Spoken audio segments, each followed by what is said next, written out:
السلام عليكم ورحمة الله وبركاته.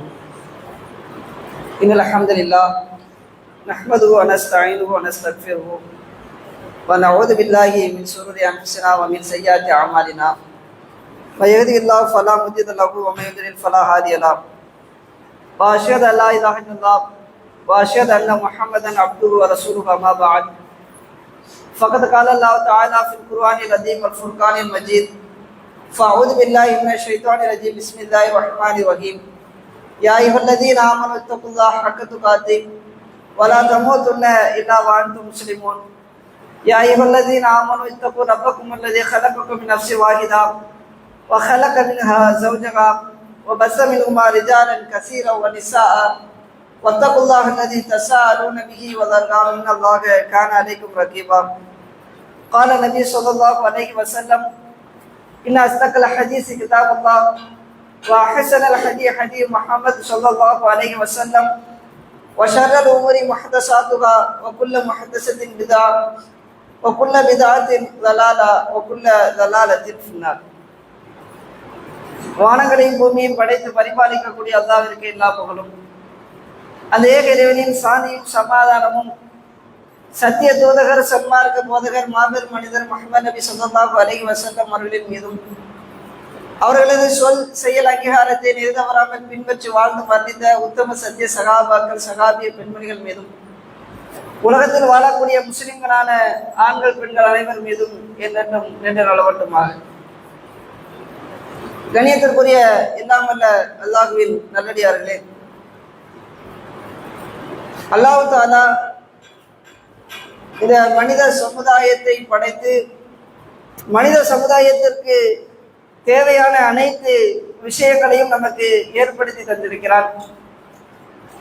அப்படி அல்லாஹ்வால் நமக்கு ஏற்படுத்தி தரப்பட்ட முக்கியமான அருட்கொடை தான் உறவு என்று சொல்லக்கூடிய ஒரு அருட்கொடை. அந்த உறவுகளில் முக்கியமான உறவு முறையாக தற்காலத்தில் இருக்கக்கூடிய முக்கியமான ஒரு உறவு முறையாக கருதப்படக்கூடியது எதுவென்று சொன்னால் நண்பர்கள், நட்பு வட்டாரங்கள் என்று சொல்லக்கூடிய உறவு முறை. இந்த நட்பு விஷயத்தை பொறுத்தவரையில் ஒரு முஸ்லிமாக இருக்கக்கூடியவன் ரொம்ப ரொம்ப அதிகமாக கவனம் செலுத்த வேண்டிய ஒரு உறவு முறையாக அமைந்திருக்கிறது. நீ உலகத்தில் இருக்கக்கூடிய எல்லா மக்களுமே நண்பர்களை ஏற்படுத்தி கொண்டிருக்கிறார்கள். முஸ்லிம்களாக இருக்கக்கூடிய நாம் மட்டும் நண்பர்களை ஏற்படுத்தல. எல்லா மனிதர்களும் காஃபிர்கள் அத்தனை பேரும் நண்பர்களை ஏற்படுத்தி கொண்டிருக்கிறார்கள். மற்றவர்களை போன்று நாம் நமது நண்பர்களை தேர்வு செய்யக்கூடாது. நட்பு விஷயத்தில் ரொம்ப ரொம்ப கவனத்தை நாம் செலுத்த வேண்டும் என்பதை அல்லாஹ்வும் அல்லாஹ்வுடைய தூதர் நமக்கு தெளிவான முறையில வலியுறுத்தி இருக்கிறார்கள். தற்காலத்திலே நட்பு எந்த அளவிற்கு இருக்கிறது என்பதை நீங்கள் எடுத்து பார்த்தீர்கள் என்று சொன்னால் நட்பு என்பதற்கான இலக்கணமே சீரழிக்கப்பட்டிருக்கிறது. நட்பினுடைய முக்கியமான விதிமுறைகள் எல்லாம் தகர்க்கப்பட்டிருக்கிறது. ஒரு 40 வருடங்களுக்கு முன்பாக இருந்த நட்பு என்பது வேறு. இந்த 40 வருடங்களுக்கு உள்ளாக சினிமாவெல்லாம் பல்கி பெருகி போய் இருக்கக்கூடிய இந்த காலத்தில் நட்பு என்பதற்கான இலக்கணங்கள் என்பது ரொம்பவும் சீர்கேட்டு இருப்பதை நம்ம தெளிவான முறையில உணர்ந்து கொள்ள முடியும். ஆரம்ப காலத்தில் எல்லாம் எடுத்துக்கொண்டீர்கள் என்று சொன்னால் ஆண்களுக்கு ஆண்கள் தான் நண்பர்களாக இருப்பாங்க, பெண்களுக்கு பெண்கள் தான் நண்பர்களாக இருப்பாங்க. ஒரு ஆணுக்கு பெண் தோழிகள் என்று யாரும் கிடையாது, பெண்களுக்கு ஆண் நண்பர்கள் என்று யாரும் கிடையாது. தற்காலத்தில் என்ன செஞ்சிருக்கிறாங்க, ஆண்களுக்கு கேர்ள் ஃப்ரெண்டு, பெண் தோழிகள் என்கின்ற ஒரு நட்பு முறையை புதிதாக உருவாக்கி வச்சிருக்கிறாங்க. பெண்களுக்கு ஆண் நண்பர்கள், பாய் ஃப்ரெண்ட் என்கின்ற ஒரு நட்பு முறையை புதிதாக உருவாக்கி வச்சிருக்கிறாங்க. இந்த ஆண்களுக்கு பெண் தோழிகள், பெண்களுக்கு ஆண் நண்பர்கள், இந்த உறவு முறை இருக்குது, அது ஒரு புனிதமான உறவு முறை, ஒரு சிறந்த உறவு முறை என்பது போன்று சினிமாக்களில் எல்லாம் காட்டப்பட்டு அது நல்லா மதிக்கணும், அது தூக்கி பிடிக்கணும், அது மிகச்சிறந்த முறையில தாக்கம் செலுத்தக்கூடியது. ஒரு ஆணை உயர்த்தக்கூடியவளாக பெண் தோழி இருப்பாள், ஒரு பெண்ணை உயர்த்தக்கூடியவளாக ஆண்கள் இருப்பார்கள், ஆண் தோழர்கள் இருப்பார்கள் என்கின்ற அளவிற்கு சினிமாக்கள் முழுவதுமாக தவறான சிந்தனைகள் புகுத்தப்பட்டு இன்னைக்கு நிறைய இடங்களிலே ஆண்களுக்கு பெண் தோழிகள், பெண்களுக்கு ஆண் நண்பர்கள் இருப்பதை நாம் கண்கூடாக பார்க்க முடிகிறது. இது சர்வசாதாரணமாக இன்னைக்கு மாறி போயிடுச்சு. இன்னைக்கு இஸ்லாமியர்கள் கூட, இஸ்லாமிய இளைஞர்கள் கூட கல்லூரி படிக்க செல்கிறார்கள் என்று சொன்னால் பள்ளிக்கூடத்தில் படிப்பவர்களுக்கு கூட இது போன்ற நட்பு முறைகள் இன்னைக்கு ஏற்படுத்தப்பட்டிருப்பதை நம்மால் பார்க்க முடிகிறது. இது இஸ்லாம் நமக்கு காட்டித்தரக்கூடிய ஒரு உறவு முறையா? இஸ்லாம் நமக்கு என்ன சொல்லித்தர? நாம் ஆண்களாக இருக்கக்கூடியவர்கள் பெண்களிடத்தில் எப்படி பழக வேண்டும், பெண்களாக இருக்கக்கூடியவர்கள் ஆண்களிடத்தில் எப்படி பழக வேண்டும். நம்ம ஆண்களிடத்தில் பேசும் பொழுது பெண்களாக இருக்கக்கூடியவர்கள் ஆண் பெண்கள் பேசக்கூடிய ஒழுங்குமுறைகள் என்று இஸ்லாம் சொல்லித் தருது. அது இன்னைக்கு இந்த நட்பு வட்டாரத்தில் சுருக்கி பார்க்கப்படுகிறதா? சுருக்கி பார்க்கப்படுவதில்லை. மிக மோசமான நிலையை இந்த ஆண் தோழிகள் பெண் நண்பர்கள் என்கின்ற ஒரு விஷயம் நம்மை கொண்டு சென்றிருக்கிறது. இது தற்காலத்தில் எந்த அளவுக்கு மோசமாக மாறி இருக்கிறது என்று சொன்னால், பெண்களுக்கு பாய் ஃப்ரெண்ட் இருந்தாங்கல்ல, அதுல அடுத்த ஸ்டெப்புக்கு மேலேறி வந்து பாய் பெஸ்டி என்று சொல்லக்கூடிய ஒரு புதிய உறவுமுறை ஏற்படுத்தியிருக்கிறார். பாய் ஃப்ரெண்ட் ஒன்று இருக்குது, பாய் ஃப்ரெண்டுக்கு மேல பாய் பெஸ்டி. பாய் பெஸ்டினா என்ன? நட்புக்கு மேல காதலுக்கு கீழே. மிக மோசமான ஒரு உறவுமுறை. இன்னைக்கு அந்த உறவுமுறை தான் லிவ் இன் ரிலேஷன்ஷிப், திருமணம் முடிக்காமலேயே இல்லறத்தில் ஈடுபடக்கூடிய விபச்சார ஒரு உறவுமுறைக்கு இன்னைக்கு மக்கள் தள்ளி இருக்குது. இன்னைக்கு நகர்ப்புறத்துக்கெல்லாம் நீங்கள் சென்றீர்கள் என்று சொன்னால் லிவ் இன் ரிலேஷன்ஷிப்ல வாழ்கிறோம். லிவ் இன் ரிலேஷன்ஷிப்ல கல்யாணம் முடிக்காமல் வாழக்கூடிய உறவு, அது நண்பர்களாக இருந்து பாய் ஃப்ரெண்டாக இருந்து பாய் பெஸ்டியாக மாறி இந்த லிவ் இன் ரிலேஷன்ஷிப்ல இருக்கக்கூடிய ஒரு மோசமான நிலைக்கு இன்னைக்கு நம்முடைய சமுதாயம் மாறி போய் இருக்குது. இது நகரத்துல இன்னைக்கு இருக்குது. இந்த நகரத்துல இருக்கும் பொழுதே நாம் இதை உஷாராக கவனிக்கவில்லை என்று சொன்னால், இது விஷயத்தில் நம்ம கவனம் செலுத்தவில்லை என்று சொன்னால் நம்முடைய கிராமத்தையும் அது ஆக்கிரமித்தது. நாம வாழக்கூடிய பகுதிக்கும் அதை கொண்டு வந்து சேர்த்து விடும். நம்ம நிறைய தீமையான காரியங்கள் எல்லாம் இதுக்கு முன்னாடி பார்த்திருக்கோம். போதை வஸ்துக்கள் எல்லாம் சென்னை போன்ற நகரங்களில் எல்லாம் பல்கி பெருகி இருந்தது. ஆனா இன்னைக்கு நம்ம ஊர்ல கூட நிறைய இளைஞர்கள் போதைக்கு அடிமையாக இருக்கக்கூடிய காட்சியை பார்க்கிறோம். ஏன்னா நாம சரியான முறையில உஷாராக இல்லை. சென்னையில தான் இருக்குது, சென்னை பெருநகரம், அங்க கிடைக்கும். நம்ம ஊருக்குலாம் வராது என்று அலட்சியமாக இருந்தோம், அசால்ட்டாக இருந்தோம். இன்னைக்கு அது நம்ம ஊருக்கும் வந்திருக்குது. இதே போன்று இந்த ஃப்ரெண்ட் நட்பு வட்டாரங்கள் விஷயத்திலே நாம் நம்முடைய பிள்ளைகளை, இளைஞர்களாக இருக்கக்கூடியவர்கள் இஸ்லாமிய அடிப்படையில் செல்லவில்லை என்று சொன்னால் இது நம்மை சீர்கெடுக்கக்கூடிய ஒரு நிலைக்கு கொண்டு சென்று விடும். இஸ்லாத்தை பொறுத்தவரையில் ஒரு ஆண் அந்நிய பெண்ணிடத்தில் எப்படி பேச வேண்டும், நட்பு என்பதெல்லாம் கிடையாது. அந்நிய பெண்ணாக இருந்தால் என்று சொன்னால், மகரம் அல்லாத உறவுமுறையாக இருந்தது என்று சொன்னால் ஹிஜாபோடு பேச வேண்டும், குலைந்து குலைந்து பேசக்கூடாது, தனிமையில் அமர்ந்து பேசக்கூடாது. இந்த ஒழுங்குகளை இஸ்லாம் காட்டி தருது. ஆனா நட்பு என்கின்ற உறவுமுறையை கொண்டு வந்து அது எல்லாத்தையும் அழிச்சிட்டாங்க. நண்பர்களாக இருக்கிறார்கள். ஒரு ஆண் இன்னொரு பெண்ணிடத்தில் நண்பனாக இருந்தார் என்று சொன்னால் அந்த ரெண்டோரும் தனிமையில பேசலாம், ஹிஜாப் இல்லாமல் பேசலாம், திரை இல்லாமல் பேசலாம், சிரித்து சிரித்து பேசலாம், குறைந்து குறைந்து பேசலாம் என்கின்ற இஸ்லாம் காட்டி தரக்கூடிய ஒழுங்குமுறையை இன்னைக்கு இல்லாமல் ஷைத்தான் என்ன செஞ்சிருக்கிறான், அழிச்சிருக்கிறான். இதுல நம்ம கவனமாக இருக்கணும். இந்த உறவுமுறை விஷயத்தில், நட்பு உறவுமுறை விஷயத்தில் இதை நம்ம தெளிவான முறையில கவனம் செலுத்தக்கூடியவர்களாக இருக்கணும். நாம நம்முடைய பிள்ளைகளுக்கு இதை ஊட்டக்கூடியவர்களாக இருக்கணும். பள்ளிகளை படிக்கிறாங்களா, கல்லூரிகளை படிக்கிறாங்களா, ஆண் நண்பர்களை வச்சிருக்கிறாங்க என்று நம்ம கவனித்து இது போன்ற விஷயங்களை சரியான முறையில போதனை செய்யக்கூடிய மக்களாக நாம் இருக்க வேண்டும். அதே போன்று நட்பு விஷயத்திலே இன்னொரு முக்கியமான ஒரு வழிகேடு என்னவென்று சொன்னால், சினிமாவின் மூலமாக புகுத்தப்பட்டு, பாடல்கள் மூலமாக புகுத்தப்பட்டு இன்னொரு முக்கியமான வழிகேடு எதுவென்று சொன்னால், நண்பன் என்று சொன்னாலே நல்லவன் தான். இது இன்னைக்கு எல்லாரும் தமிழகத்தில் உள்ள எல்லா இளைஞர்களுடைய உள்ளத்திலும் ஆக்கிரமித்திருக்கக்கூடிய ஒரு சிந்தனை. நட்பு என்று சொன்னாலே, நண்பன் என்று சொன்னாலே அவன் நல்லவன் தான். நண்பன்ல நல்ல நண்பன் கெட்ட நண்பன் என்பதெல்லாம் கிடையாது. நண்பன்னாலே நல்லவன் தான் என்கின்ற ஒரு சிந்தனையை தவறான முறையில் என்ன செஞ்சிருக்கிறாங்க, புகுத்தி இருக்கிறாங்க. அதுக்கு பாடல் வரிகள் எல்லாம் மூழ்காத ஷிப்பே ஃப்ரெண்ட்ஷிப்பு. எல்லா ஷிப்பும் மூழ்கிறான, ஃப்ரெண்ட்ஷிப்பு மட்டும்தான் மூழ்காது. கடல்ல இருக்கிறது உப்பு, நம்ம உறவுமுறையில கலந்திருக்கக்கூடிய நட்பு. இது போன்ற தவறான இந்த வியாக்கியானங்கள் எல்லாம் கொடுக்கப்பட்டு நட்பு விஷயத்துல இது போன்ற ஒரு விஷயங்கள் நமக்கு புகுத்தப்பட்டிருக்கிறது. ஆனா இஸ்லாமிய மார்க்கம் நமக்கு என்ன சொல்றது தெரியுமா? நபிய நாயகம் ஸல்லல்லாஹு அலைஹி வஸல்லம் அவர்கள் இது விஷயத்துல தெளிவாக சொல்லித்தராங்க. நபிய நாயகம் ஸல்லல்லாஹு அலைஹி வஸல்லம் அவர்கள் சொல்லித்தரக்கூடிய ஹதீஸ் புகாரியிலே தெளிவாக இருக்கிறது. மஸலுல் ஜலஸி ஸாலிஹ். நபிய நாயகம் ஸல்லல்லாஹு அலைஹி வஸல்லம் அவங்க சொல்றாங்க, நண்பன் இருக்கிறான்ல, நண்பனில் சாலிகான நண்பன் இருக்கிறான், நல்ல நண்பன் இருக்கிறான். அதே போன்று அதே போன்று கெட்ட நண்பனும் இருக்கிறான். நபிய நாயகம் ஸல்லல்லாஹு அலைஹி வஸல்லம் ரெண்டா பிரிக்கிறான். ஆனா இன்னைக்குள்ள காலகட்டத்தில் நட்பிற்கான இலக்கணத்தை எப்படி மாத்தி காமிச்சுட்டாங்க? நண்பன் என்று சொன்னாலே நல்லவன் தான், நண்பன்ல கெட்ட நண்பனே கிடையாது. குடிக்க கொடுத்தாலும் அவன் நல்ல நண்பன் தான். போதை வசதிகளுக்கு அடிமையாக்கினாலும் அவன் நல்ல நண்பன் தான். எவ்வளவு விஷயம் கேடு கட்ட விஷயத்திற்கு அழைத்து சென்றாலும் அவன் நல்ல நண்பன் தான். நண்பன்ல நல்லவனும் கெட்டவனும் என்கின்ற இரண்டு விதமான தரம் பிரித்தல் கிடையாது என்கின்ற ஒரு விஷயத்தை இன்னைக்கு சினிமாவின் மூலமாக புகுத்தி வச்சிருக்கிறாங்க. நபியே நாயகம் ஸல்லல்லாஹு அலைஹி வஸல்லம் அவர்கள் தெளிவாக சொல்றாங்க, நல்ல நண்பன் இருக்கிறான், கெட்ட நண்பன் இருக்கிறான். தெளிவான முறையில தரம் பிரிக்கணும். இதுல நம்ம கவனம் செலுத்த வேண்டும். நபியே நாயகம் ஸல்லல்லாஹு அலைஹி வஸல்லம் சொல்லி தந்திருக்கிறாங்க. உதாரணத்தை ரசூலுல்லாஹ் சொல்றாங்க. நல்ல நண்பனுக்கு உதாரணம் என்னவென்று சொன்னால் கஸ்தூரி கடை வைத்திருப்பவனுக்கு உதாரணம். நல்ல நண்பனுக்கு உதாரணம் கஸ்தூரி கடை. கஸ்தூரினா அத்தர், நறுமணம் தரக்கூடிய, வாசனை தரக்கூடிய ஒரு பொருள். ரசூலுல்லாஹ் சொல்றாங்க, நல்ல நண்பனுக்கு உதாரணம் கஸ்தூரி கடை வைத்திருப்பவனுக்கு உதாரணம். நீ நல்ல நண்பனோடு உறவு கொண்டா என்று சொன்னால் நீ அவனுடைய கடைக்கு சென்று கஸ்தூரியை வாங்கி கொண்டு வருவாய். வாங்கி கொண்டு வந்தா கஸ்தூரியை வச்சுட்டு உன் மேல என்ன செஞ்சிடலாம், நறுமணத்தை கமல விடலாம். உன் மேல நல்ல சுமல் வரும், வாடை வரும், நல்ல நறுமணம் வரும். அப்படிப்பட்ட நிலைக்கு நீ மாறி விடலாம். அல்லது அவனிடத்துல இருந்து நறுமணத்தை கஸ்தூரியை நீ வாங்கவில்லை என்று சொன்னாலும் அவன் கடைக்கு நீ போயிட்டு வந்தாலே போதும், உன் மேல நல்ல நறுமணம் வரும். கஸ்தூரியை நீ தேய்க்கல, அத்தர் கடைக்கு போறீங்க, அத்தர் கடைக்கு சென்று அத்தர் பாட்டில வாங்கி அத்தரை நீங்க மேலே பூசினால் உங்க மேல நல்ல நறுமணம் வரும், நல்ல சுமல் வரும், சூப்பரா இருக்கும். நீங்க கடைக்கு போயிட்டு ஒண்ணுமே வாங்கல, அத்தர் கடைக்கு போறீங்க, போயிட்டு சுத்தி சுத்தி பாக்குறீங்க, கொஞ்ச நேரம் இருக்கிறீங்க, கொஞ்ச நேரம் இருந்துட்டு எதுவுமே வாங்காம வெளியே வந்தீர்கள் என்று சொன்னாலும் உங்க மேல நறுமணம் வீசத்தான் செய்யும். நீங்க வேணா போய் செக் பண்ணி பாருங்க.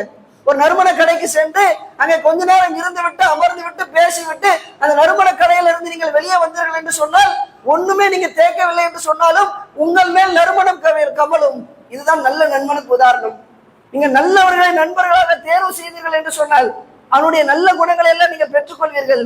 நல்ல குணங்களை நீங்கள் பெற்றுக்கொள்ளவில்லை என்று சொன்னாலும் உங்களிடத்தில் கெட்ட குணங்கள் இல்லாமல் போய்விடும். கெட்ட குணங்கள், கேடுகட்ட குணங்கள் எதுவுமே உங்களிடத்தில் ஏற்படாமல் போய்விடும். இதுதான் நல்ல நண்பனுக்கு உதாரணம். நபியே நாயகம் ஸல்லல்லாஹு அலைஹி வஸல்லம் சொல்றாங்க. அதே போன்று கெட்ட நண்பனுக்கு உதாரணம் இருக்குது. என்ன உதாரணம் என்று சொன்னால் கொல்லப்பட்டறை வைத்திருப்பவன் தான் கெட்ட நண்பனுக்கு உதாரணம். கொல்லப்பட்டறை என்று சொன்னால் இரும்புகளை என்ன செய்வாங்க, தீயில காட்டி காட்டி அடிச்சு அதை சரிப்படுத்துவாங்க. இது கொல்லப்பட்டறை தான் கெட்ட நண்பனுக்கு உதாரணம். கெட்ட நண்பனுக்கு உதாரணம் கொல்லப்பட்டறை. நீங்க அந்த கொல்லப்பட்டறைக்கு சென்றீர்கள் என்று சொன்னால் அங்க நெருப்பு எரிஞ்சுக்கிட்டே இருக்கும், நெருப்பு பறந்துகிட்டே இருக்கும். நீங்க சென்றீர்கள் என்று சொன்னால் உங்களுடைய ஆடையில நெருப்பு பட்டு உங்களை எரித்து கரித்து நாசமாக்கி விடலாம். அல்லது உங்க மேல நெருப்பு படவே இல்லை, கொல்லப்பட்டறைக்கு சென்று விட்டு வெளியே வந்தீர்கள் என்று சொன்னால் உங்கள் மேல் துர்நாற்றம் வீசும். ஏன்னா அங்க கடுமையான வாடை அடிக்கும், துர்நாற்றம் வீசும். உங்க மேல நெருப்பு படவில்லை என்று சொன்னாலும் உங்களை அதை எரிக்கவில்லை என்று சொன்னாலும் உங்கள் மேல் துர்நாற்றம் அடிக்கக்கூடியதாக மாறிவிடும். இதுதான் கெட்ட நண்பனுக்கு உதாரணம். நீங்கள் கெட்டவர்களை நண்பர்களாக ஆக்கி கொண்டீர்கள் என்று சொன்னால் உங்க ஃப்ரெண்டு போதைப் பொருள் வஸ்துகளுக்கு அடிமையானவனாக இருக்கலாம், நண்பனா ஆயிட்டான், திடீர்னு போதைப் பொருள் வஸ்துக்கு அடிமையாயிட்டான், இருந்தால் என்னுடைய நட்பை விடமாட்டேன் என்று அவனோடு பழகினீர்கள் என்று சொன்னால் நீங்களும் போதை வஸ்துகளுக்கு அடிமையாகி விடலாம். அல்லது நீங்கள் போதை வஸ்துகளுக்கு அடிமையாக மாறவில்லை என்று சொன்னாலும் போதை வஸ்து அருந்துவதனால் தவறில்லை என்கின்ற ஒரு நிலைக்கு நீங்கள் மாறிவிடலாம். கெட்ட குணங்கள் உங்களுடைய உள்ளத்தை ஆக்கிரமித்து விடலாம். அதான் நபியே நாயகம் ஸல்லல்லாஹு அலைஹி வஸல்லம் சொல்றாங்க. இது தெளிவான முறையில் தலைமைச்சு காட்டுறாங்க. நல்ல நண்பன், கெட்ட நண்பன், ரெண்டு விதமான நண்பர்கள் இருக்கிறாங்க. நீங்க நல்ல நண்பர்களை தேர்வு செய்தீர்கள் என்று சொன்னால் நல்ல குணங்களை பெற்றுக்கொள்ளவில்லை என்று சொன்னாலும் உங்களுக்கு நன்மை கிடைக்கும். கெட்ட நண்பர்களை நீங்கள் தேர்வு செய்தீர்கள் என்று சொன்னால் அவனிடத்திலிருந்து கெட்ட குணங்களை பெற்றுக்கொள்ளவில்லை என்று சொன்னாலும் உங்களுக்கு தீமைகள் ஏற்பட்டே தீரும் என்பதாக நபியே நாயகம் ஸல்லல்லாஹு அலைஹி வஸல்லம் சொல்லி தராங்க. அதனால்தான் அல்லாஹ் தன்னுடைய திருமறை குர்ஆனிலே தெளிவான முறையில சொல்றா, காஃபிர்களை நீங்கள் நண்பர்களாக தேர்வு செய்யாதீர்கள். ரசூலுல்லாஹ் அல்லாஹ் தன்னுடைய திருமறை குர்ஆனிலே சொன்னான், நீங்கள் காஃபிர்களை உற்ற நண்பர்களாக ஆக்காதீர்கள். இது எப்படிப்பட்ட வார்த்தையின் மூலமாக அல்லாஹ் சொல்லி தருகிறான் என்று சொன்னால் திருமணத்திற்கு அல்லாஹ் பயன்படுத்துறாமல. ஒரு முஸ்லிமான ஆண் இறை நம்பிக்கை உடைய பெண்ணை தான் திருமணம் செய்ய வேண்டும். ஒரு முஸ்லிமான ஆண் காஃபிரான பெண்ணை திருமணம் செய்யக்கூடாது. ஒரு முஸ்லிமான பெண் காஃபிரான ஆணை திருமணம் செய்யக்கூடாது என்று அல்லாஹ் சொல்றான். அதே வாசகத்தை பயன்படுத்தி அல்லாஹ் சொல்றான், ஒரு மூமினான ஆண் ஒரு மூமினான பெண் காஃபிர்களை உற்ற நண்பர்களாக தேர்வு செய்யக்கூடாது. அல்லாஹ் தன்னுடைய திருமறை குர்ஆனை தெளிவான முறையில் சொல்றான். அப்ப உற்ற நண்பர்கள் க்ளோஸ் ஃப்ரெண்டா தேர்வு செய்யக்கூடிய விஷயம் இருக்குது, அது ரொம்ப கவனமாக இருக்கு. ரசூலுல்லாஹ் சொன்னாங்க, நல்ல நண்பன் கெட்ட நண்பன் ரெண்டு விதமான நண்பர்கள் இருக்கிறாங்க. நல்ல நண்பர்களை தேர்வு செய்தால்தான் உங்களுக்கு நன்மை கிடைக்கும். அல்லாஹ் சொல்றான், நீங்கள் காஃபிர்களை உற்ற நண்பர்களாக ஆக்காதீங்க. காஃபிர்களிடத்தில் இருக்கக்கூடிய சில பண்புகள் உங்களிடத்தில் ஒட்டி கொள்வதற்கு வாய்ப்பாக அமைந்துவிடும். அதனால அவங்களை உற்ற நண்பர்களாக ஆக்கிக் கொள்ளாதீங்க. உங்களுக்கு அவர்கள் மூலமாக பாதுகாப்பு கிடைக்கும் என்று இருக்குமானால் பாதுகாப்பிற்காக மட்டும் அவர்களை நண்பர்களாக தேர்வு செய்து கொள்ளுங்கள். ஒரு காலத்திலும் உற்ற நண்பர்களாக ஆக்காதீர்கள் என்பதை அல்லாஹ் தன்னுடைய திருமறை குர்ஆனில் தெளிவான முறையில் சொல்லித் தருகிறார். அப்ப நம்ம நட்பை தேர்வு செய்வதில் கவனம் செலுத்தணும். கெட்டவனாக இருந்தான் என்று சொன்னால், மோசமானவனாக இருந்தான் என்று சொன்னால், போதை வஸ்துகளுக்கு அடிமையானவனாக இருந்தான் என்று சொன்னால், பீடி சிகரெட் அருந்தக்கூடியவனாக இருந்தான் என்று சொன்னால், அவனிடத்திலிருந்து நாம நம்முடைய நட்பை முறித்துக் கொள்ள வேண்டும். எத்தனை வருஷம் நட்பாக ஆனாலும் அந்த நட்பை முறித்துக் கொள்ள வேண்டும் என்பதை நபிகள் நாயகம் ஸல்லல்லாஹு அலைஹி வஸல்லம் அவர்கள் தெளிவான முறையில் நமக்கு சொல்லி தந்திருக்கிறாங்க. அதே போன்று இஸ்லாமிய மார்க்கம் நல்லவர்களை நண்பர்களாக தேர்வு செய்வதற்கு அதிகமாக ஊக்கப்படுத்துது. நல்ல நண்பர்கள் இருக்கிறாங்கல்ல, அவர்களை தேடி நம்ம கண்டுபிடிக்கணும். இஸ்லாமிய மார்க்கம் எந்த அளவுக்கு இதை வலியுறுத்தி இருக்கிறது என்று சொன்னால், அல்லாஹ் தன்னை பற்றி சொல்லி தரோம்ல, குல்ஹுல்லாஹு அஹத் அல்லாஹு ஸமத் லம் யலித் வலம் யூலத் வலம் யகுல் லஹு குஃபுவன் அஹத். எல்லாருக்கும் தெரிந்த சூரா தானே. அல்லாஹ் இந்த சூறால என்ன சொல்றான்? அல்லாஹ்வுக்கு மனைவி கிடையாது, அல்லாஹ்வுக்கு தாய் கிடையாது, அல்லாஹ்வுக்கு பிள்ளைகள் கிடையாது, அல்லாஹ்வுக்கு எந்த விதமான உறவு முறையும் கிடையாது. அல்லாஹ் தெளிவாக சொல்றான். திருமறை குர்ஆன்ல நீங்க எவ்வளவு பக்கங்களை திரட்டினாலும் எல்லா பக்கங்களிலும் சொல்லி தரக்கூடிய முக்கியமான செய்தி, அல்லாஹ்விற்கு எந்த உறவு முறையும் கிடையாது. தாயோ தந்தையோ பிள்ளையோ மகனோ யாருமே உறவு முறை அல்லாஹ்விற்கு கிடையாது. அல்லாஹ் சொல்றான்ல, அதே அல்லாஹ் சொல்றான், இத்தகதல்லாஹ இப்ராஹீம ஹலீலா, நான் இப்ராஹீமை என்னுடைய உற்ற தோழனாக எடுத்துக்கொள்கிறேன். அல்லாஹ்வுக்கு தாய் கிடையாது, அல்லாஹ்வுக்கு தந்தை கிடையாது, அல்லாஹ்வுக்கு பிள்ளைகள் கிடையாது, அல்லாஹ்வுக்கு மனைவி கிடையாது, அல்லாஹ்வுக்கு எந்த உறவு முறையும் கிடையாது. அதே அல்லாஹ் சொல்ற, நான் இப்ராஹீமை உற்ற தோழனாக ஏற்றுக்கொள்கிறேன். இத்தகதல்லாஹ இப்ராஹீம ஹலீலா, இப்ராஹிம் என்னுடைய க்ளோஸ் ஃப்ரெண்டு என்று அல்லாஹ் தன்னுடைய திருமறை குர்ஆனில் சொல்லி தருகிறான். மற்ற எல்லா உறவு முறைகளையும் மறுத்த அல்லாஹ் இப்ராஹிம் நபியோடு இருக்கக்கூடிய உறவு முறையை மட்டும், நட்பு என்கின்ற உறவு முறையை மட்டும் அல்லாஹ் சொல்லி தருகிறான் என்று சொன்னால், நல்லவர்களிடத்தில் நாம் நல்ல முறையிலே நட்பை கொள்ள வேண்டும் என்பது அல்லாஹ் இதன் மூலமாக வலியுறுத்துகிறார். நபிகள் நாயகம் ஸல்லல்லாஹு அலைஹி வஸல்லம் அவர்கள் அபூபக்கர் சித்திக் ரலியல்லாஹு அன்ஹு அவர்களை அழைத்து சொல்றாங்க, அபூபக்கர் அவர்களே, நான் உற்ற தோழர்களாக எடுத்துக்கொள்ள வேண்டும் என்று சொன்னால் உங்களை தான் என்னுடைய க்ளோஸ் ஃப்ரெண்டாக நான் எடுத்துக்கொள்வேன். அபூபக்கரே, நீங்கள் தான் என்னுடைய உற்ற தோழர்களாக இருப்பீர்கள். ஆனால் அல்லாஹ் என்னை நெருங்கிய தோழனாக என்னை ஏற்றுக்கொண்டு விட்டான். இத்தகதல்லாஹ இப்ராஹீம ஹலீலா, இப்ராஹீமை அல்லாஹ் உற்ற தோழனாக எடுத்துக்கொண்டதை போன்று என்னையும் அல்லாஹ் உற்ற தோழனாக எடுத்துக்கொண்டான். அதனால் நீங்கள் எனக்கு உற்ற தோழன் கிடையாது, என்னுடைய சகோதரன் என்று நபிகள் நாயகம் ஸல்லல்லாஹு அலைஹி வஸல்லம் அவர்கள் அபூபக்கர் சித்திக் ரலியல்லாஹு அன்ஹு அவர்களை பார்த்து சொன்னாங்க. அவர் ரசூலுல்லாஹ் எதை உயர்ந்த ஸ்தானத்தில் வைத்து பார்க்கிறார்கள் என்று சொன்னால், நல்ல நண்பர்கள். அல்லாஹ் அதான் சொல்றான், இப்ராஹீமை உற்ற தோழனாக அல்லாஹ் எடுத்துக்கொண்டான். வேலை எல்லா உறவு முறையும் அல்லாஹ் மறுக்கிறான். உசைர் என்று சொல்லக்கூடிய ஒரு நபியை யூதர்கள் எல்லாம் அல்லாஹ்வுடைய மகன் என்று சொன்னாங்க. ஈசா அலைஹிஸ்ஸலாம் அவர்களை அல்லாஹ்வுடைய மகன் என்று கிறிஸ்தவர்கள் சொன்னாங்க. இதற்கு அல்லாஹ் கோபப்பட்டு சொன்னான், அல்லாஹ் நான் மகன் எடுத்துக்கிட்டானா? வானவர்களை குறித்து யூதர்களும் கிறிஸ்தவர்களும் சொல்லும் பொழுது மலக்குமார்கள் எல்லாம் அல்லாஹ்வுடைய பெண் பிள்ளைகள் என்று சொல்றாங்க. அதுக்கு அல்லாஹ் கோபப்பட்டு சொல்றான், மலக்குமார்கள் என்று அவர்களை பெண்களாக என்னுடைய பெண் பிள்ளைகளாக நான் ஆக்கிக் கொண்டேன் என்று அவர்கள் கூறுகிறார்களா என்று கோபப்பட்டு அல்லாஹ் சொன்னான். இப்படி எல்லா உறவு முறையும் கோபப்பட்டு அல்லாஹ் மறுக்கக்கூடிய அல்லாஹ் அதே அல்லாஹ் சொல்றார், இப்ராஹீமை உற்ற தோழனாக எடுத்துக்கொண்டேன், முஹம்மது நபி ஸல்லல்லாஹு அலைஹி வஸல்லம் அவர்களை உற்ற தோழனாக எடுத்துக்கொண்டேன் என்று அல்லாஹ் சொல்கிறான் என்று சொன்னால், க்ளோஸ் ஃப்ரெண்டாக நல்லவர்களை தேர்வு செய்வது ரொம்ப ரொம்ப இஸ்லாத்திலே முக்கியம். நாம் நல்லவர்களோடு எந்த அளவிற்கு நட்புகளை ஏற்படுத்திக் கொள்கிறோமோ, நெருக்கத்தை ஏற்படுத்திக் கொள்கிறோமோ, அதுதான் நாளை மறுமை நாளிலே நம்மை வெற்றியை நோக்கி அழைத்து செல்லும் என்பதாக நபிகள் நாயகம் ஸல்லல்லாஹு அலைஹி வஸல்லம் அவர்கள் இதன் மூலமாக தெளிவான முறையில் நமக்கு வழிகாட்டி இருக்கிறாங்க. அதனால்தான் நபிகள் நாயகம் ஸல்லல்லாஹு அலைஹி வஸல்லம் அவர்கள் ஒரு ஹதீஸில சொல்லித்தராங்க, நல்ல நண்பர்களை தேடி பயணம் செய்ய வேண்டும். அதை ரசூலுல்லாஹ் வலியுறுத்தி இருக்கிறாங்க. கல்விக்காக பயணம் செய்வதை இஸ்லாம் வலியுறுத்துதல. ஒரு மனிதன் கல்வியை தேடி பயணம் செய்கிறான் என்று சொன்னால் அவன் சொர்க்கத்தை நோக்கி விரைந்து செல்கிறான் என்ற அர்த்தம் என்று ரசூலுல்லாஹ் சொன்னாங்கல்ல. அதே நபிகள் நாயகம் ஸல்லல்லாஹு அலைஹி வஸல்லம் அவர்கள் நண்பர்களை தேடி பயணம் செய்ய வேண்டும் என்று வலியுறுத்தி இருக்கிறாங்க. இன்னைக்கு யாராவது இந்த பயணத்தை சேருமா? நட்புகளை தேட வேண்டும் என்பதற்காக, நல்லவர்களை நண்பர்களாக ஆக்க வேண்டும் என்பதற்காக நாம் யாராவது பயணம் செய்யறோமா? ஆனா நபிகள் நாயகம் ஸல்லல்லாஹு அலைஹி வஸல்லம் அவங்க சொன்னாங்க, ஒரு மனிதர் தன்னுடைய சொந்த ஊரிலிருந்து கிளம்பி செல்கிறார். எதற்காக கிளம்பி செல்கிறார் என்று சொன்னால், வேற ஒரு ஊரில் இருக்கக்கூடிய நண்பர்களை பார்க்க, நல்ல நண்பர்களை பார்க்க வேண்டும் என்பதற்காக, சாலிகானவர்களை நண்பர்களாக ஆக்க வேண்டும் என்பதற்காக ஒரு மனிதர் கிளம்பி செல்கிறார். உடனே அல்லாஹ் மலக்க கூப்பிட்டு சில மலக்குமார்களை அழைத்து சொன்னா, அவர் செல்லக்கூடிய வழியிலே நீங்கள் இருந்து இந்த மனிதர் வருவாரு, வரும் பொழுது அந்த மனிதரை அழைச்சி நீ எங்க போற எதுக்கு போற என்று விசாரிங்க என்பதற்காக ஒரு மலக்குமார்களை அனுப்புறான். உடனே அந்த மலக்குமார்கள் வழியில நிற்கிறாங்க. இந்த மனிதர் தன்னுடைய சொந்த ஊர்ல இருந்து கிளம்பி பயணம் செஞ்சு வரார். வரக்கூடிய வழியில மலக்குமார்கள் நிறுத்தி கேட்கறாங்க, அப்ப எங்க போறேன்? நான் இந்த ஊருக்கு போறேன். எதுக்கு போறேன்? அங்கே சில நல்லவர்கள் இருக்கிறார்கள், அந்த நல்லவர்களோடு நான் நட்பை ஏற்படுத்திக் கொள்ள வேண்டும் என்பதற்காக போறேன்.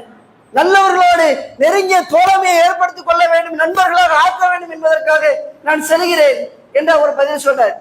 நீ அவர்களை நேசிக்கிறாயா என்று மலக்குமார்கள் கேட்கிறாங்க.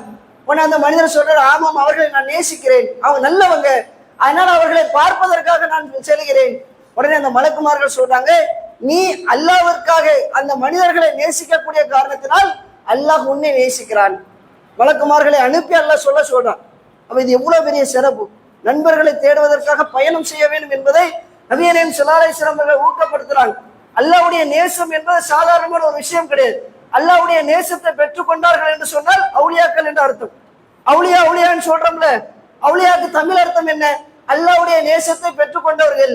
இன்னைக்கு பெரும் பிரச்சனை, தர்காக்கள் எல்லாம் ஏற்படுத்தப்பட்டிருக்குதுல, ஒவ்வொரு வருஷமும் கந்தூரி திருவிழாக்கள் போன்ற விழாக்கள் எல்லாம் கொண்டாடப்படுதுல, அங்க சிற்கான விதத்தான காரியங்கள் எல்லாம் அரங்கேற்றப்படுகிறதுல, எதை முன்னிறுத்தி அரங்கேற்றப்படுகிறது? தர்காக்களில் அடங்கப்பட்டவர்கள் அவுலியாக்கள். அவங்ககிட்ட போய் பிரார்த்தனை செஞ்சா அவங்க அல்லாஹ்ட்ட நமக்காக பரிந்துரை செய்வாங்க என்றுதான சிற்கான விஷயத்தை ஏவுறாங்க. நபிகள் நாயகம் ஸல்லல்லாஹு அலைஹி வஸல்லம் சொல்றாங்க, நீங்க அவுலியாக்களை தேடி போகாதீங்க, இறந்தவர்களை கபரிலே அடக்கம் செய்யப்பட்டிருக்கக்கூடியவர்களை அவுலியாக்கள் என்று நினைத்து அவர்களை தேடி போகாதீங்க, நீங்க அவுலியாவாக மாறுங்க. நாம எப்படி அவுலியாவாக மாறலாம்? ஒவ்வொருத்தருமே அவுலியாக மாற போலாம், ஆண்களாக இருந்தாலும் சரி, பெண்களாக இருந்தாலும் சரி.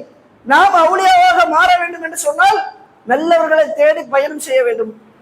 எங்க எல்லாம் நல்லவர்கள் இருக்கிறார்களோ, நாம வாழக்கூடிய காலகட்டம் மோசமான காலகட்டம், தீமைகள் பல்கி பெருகக்கூடிய மோசமான காலகட்டமாக மாறி போயிருக்கிறது. எங்க நல்லது இருக்குன்னு தெரியல, அப்படிப்பட்ட ஒரு காலகட்டமாக இருக்குது. இந்த நேரத்தில் நம்ம இந்த விஷயத்தில் அதிக கவனமாக இருக்க வேண்டும்.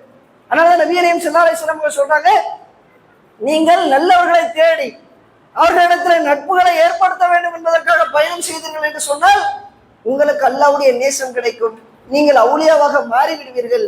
இவ்வளவு பெரிய சிறப்பு, சாதாரணமான ஒரு சிறப்பு கிடையாது. இந்த சிறப்புகளை நாம் பெற்றுக்கொள்ள வேண்டும் என்று சொன்னால் நட்பு விஷயத்தில் தெளிவான முறையில நம்ம கவனம் செலுத்தக்கூடியவர்களாக இருக்க வேண்டும். நம்ம யாரிடத்தில் நட்பு கொள்கிறோம்? நல்லவர்களிடத்தில் நட்பு கொள்கிறோமா, தீயவர்களிடத்தில் நட்பு கொள்கிறோமா?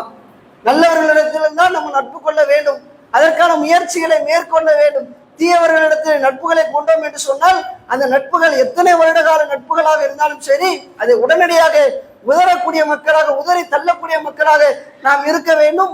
அதுதான் நம்மை வெற்றியை நோக்கி அழைத்து செல்லும் என்பதை அல்லாஹ்வுடைய தூதர் தெளிவான முறையில் நமக்கு எடுத்துக்காட்டி இருக்கிறார்கள். அந்த அடிப்படையில் நட்பு விஷயத்திலே கவனம் செலுத்தக்கூடிய மக்களாக அல்லாஹ் நம் அனைவரையும் ஆக்கி அருள் புரிவானாக என்று கேட்டு என்னுடைய இந்த முதல் உரையை முடிவு செய்கிறேன். வாஹிர் தவானா அஸ்ஸலாமு அலைக்கும்.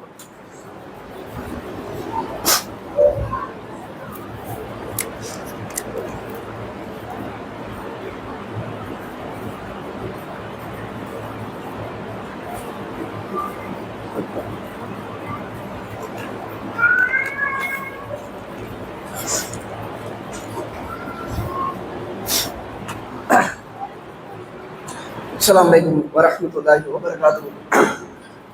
கண்ணியத்திற்குரிய எல்லாம் வல்ல அல்லாஹ்வின் நல்லடியார்களே, நாம் வாழக்கூடிய இந்த காலகட்டத்தில் ஏகப்பட்ட தீமைகள், பாவங்கள் பல்கி பெருகி போய் இருக்கிறது.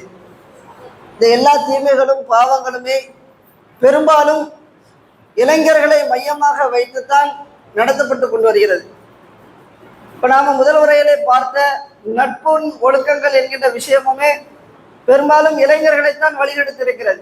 இளைஞர்கள் தான் கேர்ள் ஃப்ரெண்டு, பாய் ஃப்ரெண்ட் என்பதை ஏற்படுத்தி பாய் பெஸ்ட் என்கின்ற மோசமான உறவுகளை எல்லாம் ஏற்படுத்தக்கூடியவர்களாகும். நல்ல நன்மை கெட்ட நன்மை கிடையாது. நான் சின்ன வயசுல இருந்தே பழகுறேன், பீடி குடிச்சாலும் சிகரெட் செஞ்சாலும் நான் கண்டிக்க மாட்டேன், அவங்க கூட தான் இருப்பேன் என்ற ஒரு தவறான மோசமான ஒரு சிந்தனையில் இருக்கக்கூடியவர்களாக இளைஞர்கள் தான் இருப்பதை நம்ம தெளிவான முறையில பார்க்க முடியுது. சைத்தானுடைய மெயின் டார்கெட்டு இளைஞர்களை வச்சு வழிகெடுக்கிறதா. இப்ப இளைஞர்களை மையமாக கொண்டுதான் சைத்தான்களாக இருந்தாலும் சரி, இஸ்லாத்தினுடைய எதிரிகளாக இருந்தாலும் சரி, எல்லாருமே என்ன செய்யறாங்க? மொத்த டார்கெட்டையும் இளைஞர்களை மையமாக வைத்து இளைஞர்களை குறிவைத்து நடத்தி கொண்டிருப்பதை நாம் தெளிவான முறையில பார்க்க முடிகிறது. நம்முடைய இளமை சரியாக பயன்படுத்தப்பட்டது என்று சொன்னால் மொத்த சமூகமே சீர்பெற்றுவிடும்.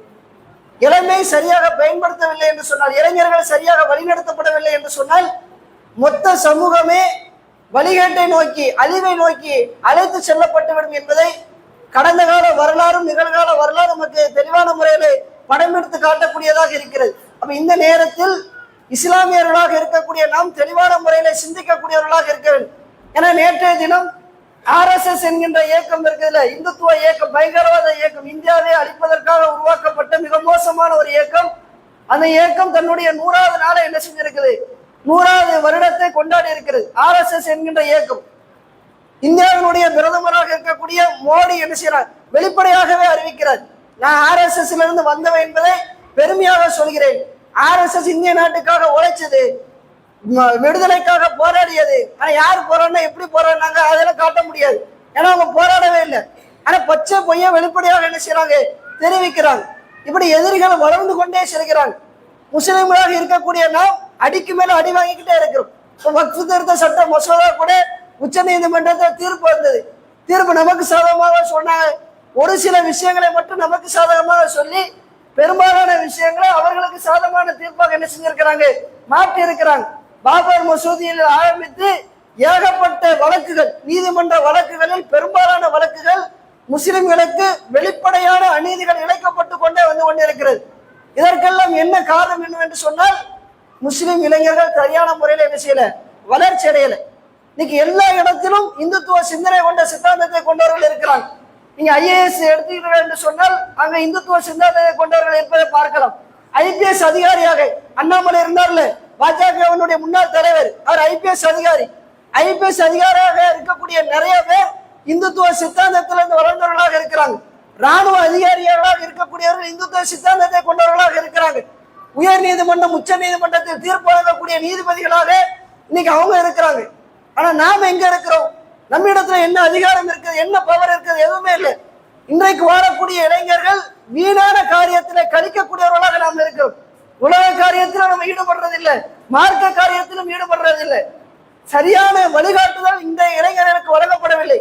இனிமேலும் நம்ம சுணக்கமாக இருந்தோம் என்று சொன்னால் இந்தியாவில் இஸ்லாமியர்கள் வாழ முடியாத ஒரு சூழ்நிலை ஏற்பட்டுவிடும். CA NRC NPR இருக்குல்ல, அந்த சட்டத்தை கொண்டு வந்து இஸ்லாமியர்களை இந்தியாவினுடைய அகதிகளாக மாற்றுவதற்கான எல்லா முயற்சிகளையும் அவர்கள் திட்டமிட்டு நடத்தி கொண்டிருக்கிறார்கள். நாம் இனிமேலும் உஷாராக ஆகவில்லை என்று சொன்னால், இதுல கவனம் எடுக்கவில்லை என்று சொன்னால் நம்முடைய எதிர்காலம் ரொம்ப ரொம்ப கேள்விக்குறியாக மாற்றப்பட்டுவிடும். இன்றைக்கு இருக்கக்கூடிய இளைஞர்களை 2 விதமாக நம்ம தயார்படுத்தணும். ஒன்று, மார்க்க ரீதியாக வலுவானவர்களாக அவர்களை நாம் ஆக்க வேண்டும். 2வது, உலக காரியங்களிலும் அவர்களை வலுவானவர்களாக மாற்ற வேண்டும். நல்லா படித்து வெறுமனை எல்லாத்தையும் வெளிநாட்டுக்கு அனுப்பி சம்பாதிச்சு தாத்தா நம்ம வாங்கிட்டே இருக்கிறோம். நாம சம்பாதிக்கக்கூடிய சம்பாத்தியத்தை அவன் ஈஸியா பிடிங்கிடுவான். வக்ஃபு திருத்த சட்டம் மசோதா போட்டோம்னு அதே மாதிரி ஒரு மசோதா போட்டு நம்முடைய செல்வத்தை அவன் என்ன செஞ்சிருவான், ஈஸியா பிடிங்கிடுவான்.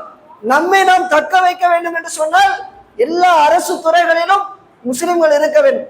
IAS ஆக, IPS ஆக, என்னென்ன துறைகள் எல்லாம் இருக்கிறதோ, வக்கீலாக, வழக்கறிஞராக, நீதிபதியாக, உச்ச நீதிமன்ற, உயர் நீதிமன்ற நீதிபதியாக, இது போன்ற அதிகாரத்தில் இருக்கக்கூடியவர்களாக நம்மை நாம் மாற்றுவதற்கான முயற்சிகளில் ஈடுபடவில்லை என்று சொன்னால் இது எதுவுமே கஷ்டமான ஒரு விஷயம் கிடையாது.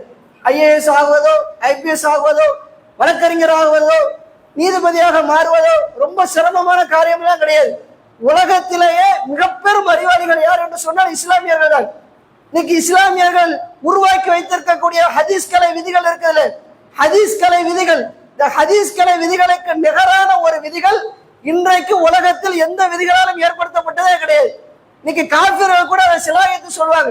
முஸ்லிம்கள் எப்படி உருவாக்குறாங்க, வாரிசுரிமை சட்டம் இருக்குல்ல, இஸ்லாம் சொல்லி தரக்கூடிய வாரிசுரிமை சட்டம், இது போன்ற ஒரு சட்டத்தை உலகத்தில் யாருமே ஏற்படுத்தினே கிடையாது. இந்த வாரிசுரிமை சட்டத்தை வைத்துதான் இயற்கணிதம் என்கின்ற கணிதத்தையே முஸ்லிம்கள் உருவாக்குறாங்க.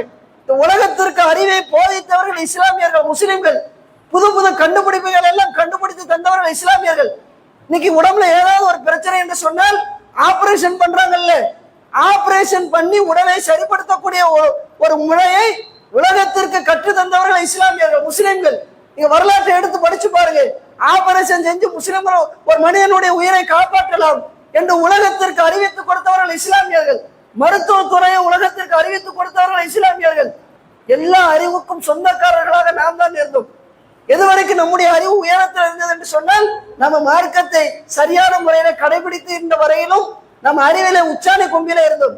நம்ம மார்க்கத்தை விட்டு விலக விலக விலக நம்மிடத்தில் இருந்த அறிவும் விலகி விலகி சென்று கொண்டே இருக்கிறது. இனிமேல் நம்ம அப்படி இருந்தோம் என்று சொன்னால் ஒட்டுமொத்தமாக நம்ம அழிக்கப்பட்டு விடுவோம். அல்லாஹ் நம்மை காக்க வேண்டும் என்று சொன்னால் இஸ்லாமியர்களாக இருக்கக்கூடிய நாம், இளைஞர்களாக இருக்கக்கூடிய நாம் இதுல கவனம் செலுத்தணும். நல்லா படிக்கணும். IAS ஆக IPS ஆக நீதிபதியாக மாறுவதற்குண்டான எல்லா வேலைகளிலும் VAO தாசில்தார் இன்னைக்கு எல்லா இடத்திலும் பாருங்க நான் முஸ்லிம் தான் இருக்கிறான். எல்லா சதி திட்டங்களும் அந்த அதிகாரிகளை வைத்துதான் நடத்தப்பட்டு கொண்டிருக்கிறது. இந்த சதி திட்டங்களை முறியடிக்க வேண்டும் என்று சொன்னால் எல்லா அரசு துறைகளிலும் இஸ்லாமியர்களாக இருக்கக்கூடிய நாம் உள்ளே நுழையக்கூடியவர்களாக இருக்க வேண்டும். மார்க்கத்தையும் சரியான முறையில கடைபிடிக்க வேண்டும். மார்க்கத்தையும் உலகத்தையும் சரியான முறையில செயல்படுத்தினோம் என்று சொன்னால் இன்மையிலும் நாம் வெற்றி பெறணும், மறுமையிலும் நாம் வெற்றி பெறணும். அந்த ஒரு விஷயத்திற்காகத்தான் இளைஞர்கள் எழுச்சி மாநாடு என்கின்ற ஒரு மாநாட்டை மதுரையில வைத்து வரக்கூடிய ஞாயிற்றுக்கிழமை நாளைக்கு மறுநாள் தினம் நம்ம என்ன செஞ்சிருக்கிறோம், மதுரையில வைத்து ஏற்பாடு செஞ்சிருக்கிறோம். இந்த மாநாட்டிற்காக எல்லா கிளைகளில் இருந்தும் பஸ் வேன் எல்லா வசதியும் என்ன செஞ்சிருக்கிறோம், ஏற்பாடு செஞ்சிருக்கிறோம். இந்த மாநாட்டிற்கு வருவதற்காக பெயர் கொடுத்தவர்கள், பெயர் கொடுக்காத சகோதர சகோதரிகள், ஆண்களிடத்திலும் மைதீன் உஸ்தாதிடத்திலும் பெண்கள் வரக்கூடியவர்கள் நிசா உஸ்தாத் வந்திருப்பாங்க. அவர்களிடத்திலும் உங்களுடைய பெயர்களை பதிவு செய்து கொள்ளுங்கள். உங்களுடைய இளைஞர்களை அங்க அழைச்சிட்டு வாங்க. அங்க கல்வி சம்பந்தமான விஷயங்கள் எல்லாம் உங்களுக்கு படம் எடுத்து காட்டப்படும். புத்தகங்கள் எல்லாம் கல்வி வழிகாட்டி புத்தகங்கள், அரசு ஆவணங்கள் சம்பந்தப்பட்ட புத்தகங்கள் எல்லாம் அங்க என்ன செய்வாங்க, விநியோகம் செய்வார்கள். இதை படித்து இம்மேலும் மறுமையிலும் வெற்றி பெறுவதற்குண்டான வாய்ப்புகளை அல்லாஹ் நமக்கு தருவானாக என்று கேட்டுக்கொண்டு என்னுடைய இந்த ஜும்மா உரையை முடிவு செய்கிறேன். வாஹிர் தவானா